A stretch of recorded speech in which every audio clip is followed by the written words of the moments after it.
Quedamos en cómo definir en Section Property, Friend Section, las columnas, ¿no? En Modify Reinforcement, Modify Show, ajá. Aquí, lo que me estaban preguntando, de cómo saber el número de barras a utilizar. Primero, tenemos una estructura cualquiera, miren aquí. Tenemos una estructura cualquiera, ¿cierto?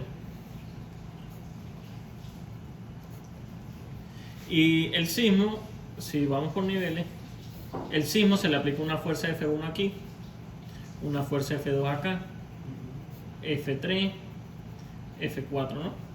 Donde F1 es menor a F2, menor a F3, menor a F4, ¿no? ¿Cierto? Cuando nosotros definimos el espectro de respuesta,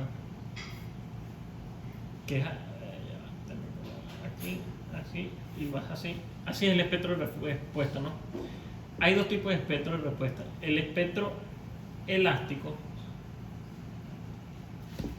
muy bien, si no, espectro elástico, y el inelástico.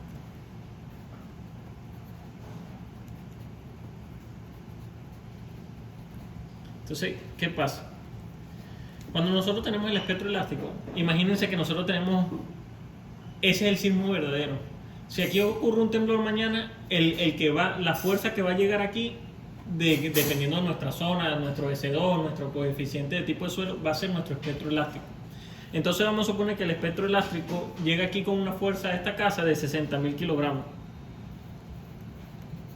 ¿no? Entonces, ¿qué pasa? Si nosotros vamos a definir nuestra estructura y lo definiéramos con el espectro real, o sea, con nuestro espectro elástico, ¿qué va a pasar? Las columnas y vigas, como nosotros lo estamos calculando con una fuerza muy grande, nuestras columnas y vigas van a dar enormes. Entonces, económicamente, eso no vale la pena. Entonces, ¿cuál fue la solución que se le encontró a eso? Nosotros no vamos a diseñar con el sismo verdadero que va a llegar, sino vamos a disminuir esa fuerza, que ese es el factor R. Mientras más grande el R de 1, menor fuerza se le va a aplicar a nuestra estructura.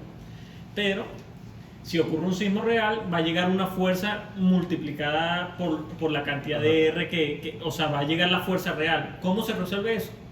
Que los elementos sean inelásticos, que los elementos entren en el rango inelástico, se deformen, disepen energía. Entonces, ¿cómo se hace eso? Se hace con cada elemento, trabaja individualmente con ductilidad o no ductilidad para disipar energía. Por lo menos en una columna, de lo que estamos hablando ahorita, una manera de saber cuánta cantidad de acero colocar es fácil. Ustedes agarran y vamos a suponer que nuestra columna es de 65 por 65 como acá, ¿cierto? Nosotros aquí le estamos indicando que él tiene un 3 centímetros de concreto.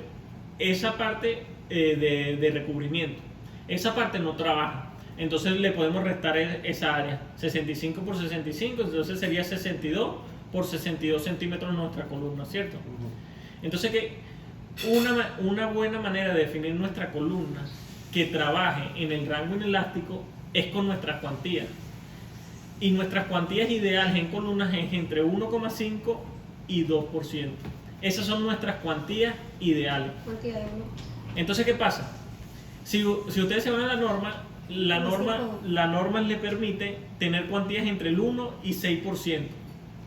Entonces, ¿qué vamos a decir? Las cuantías mayores a 3% no sirven constructivamente, no sirven. En obra no se puede poner 3% de acero, no se puede, es imposible. Entonces, es entre 3 y 1. Pero como nosotros buscamos una columna dúctil, nosotros tenemos que mantener esos valores entre 1,5 y 2. O sea, ¿cómo formamos nuestra sección? Va a ser una sección subreforzada. ¿Qué quiere decir subreforzada? Va a ser una sección grande con poco acero. Eso es lo que nos permite que la columna se deforme y disipe energía. Entonces, volviendo a cómo calcular el número de barras de refuerzo, supongamos que es 65 por 65 y tenemos 3 centímetros de recubrimiento, que va a ser lo estándar. Entonces le restamos los 3 centímetros a los dos lados, quedaría 62 por 62. Entonces fíjense, si nosotros queremos trabajar en cuantías del 1,5% y 2, lo multiplicamos 62 por 62 por el 1,5% de cuantía, o 1,8 o 2. Entonces, ¿qué hacemos? Multiplicamos 62 centímetros de un lado, 62 centímetros de otro, por, si la queremos de cuantía de 1,5%, 0,015. Entonces, este resultado nos va a dar un valor en centímetros cuadrados. Este es la cantidad de acero en centímetros cuadrados que nuestra columna necesita para tener una cuantía del 1,5%. Entonces, ¿qué hacemos? Aplicamos una fase. Como en las columnas siempre colocamos un tipo de barra, no se pongan a inventar de que si en X, en las longitudinales del centro se ponen 8 y en las esquinas se ponen 7. Pongan siempre la misma. Entonces vamos a suponer que sea el número 6 la que queremos poner nosotros en esta de 6 quintos. En esta de 62 por 62. Entonces dividimos esta cantidad de acero que nos dio, o sea, 62 por 62 por la cuantía que deseemos, en nuestro caso es 0,015, entre la barra de refuerzo que vamos a utilizar. Como vamos a utilizar en este caso, por dar un ejemplo, 6 centímetros, en la barra número 6, perdón, es entre 2,84. Entonces, si hacemos los cálculos, sería 60. ¿Lo tienes? 20,30. 20,30 barras. Entonces nosotros, ese va a ser el resultado. Este lo vamos a dividir entre barras número 6.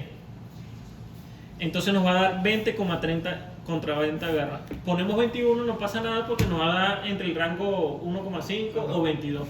Entonces una manera de hacerlo fácil es, vamos a suponer, bueno, si se dan cuenta, para 65 por 65, 21 barras es demasiado. Pero no en cuantía, sino en cantidad a la hora constructiva, pero no importa, es simple ejemplo.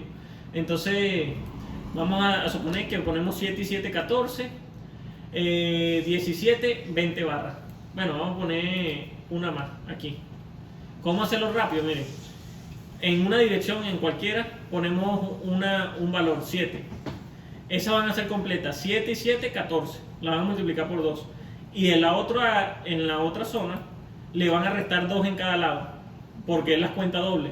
Entonces ese 6 se convierte en 4. 4 por 2, 8, más 14, tenemos 22 barras. Le estamos poniendo 22 barras. Entonces si chequemos aquí, miren, fíjense. 1, 2, 3, 4, 5, 6, 7. 1, 2, 3, 4, 5, 6, 7, 14. 15, 16, 17, 18, 19, 20, 21 y 22 barras. Eso es lo que estamos colocando. Y así se definen nuestras columnas de concreto. Como quedó grabado en el otro, recordad que siempre se chequean, nunca se diseñan. Ok. Para.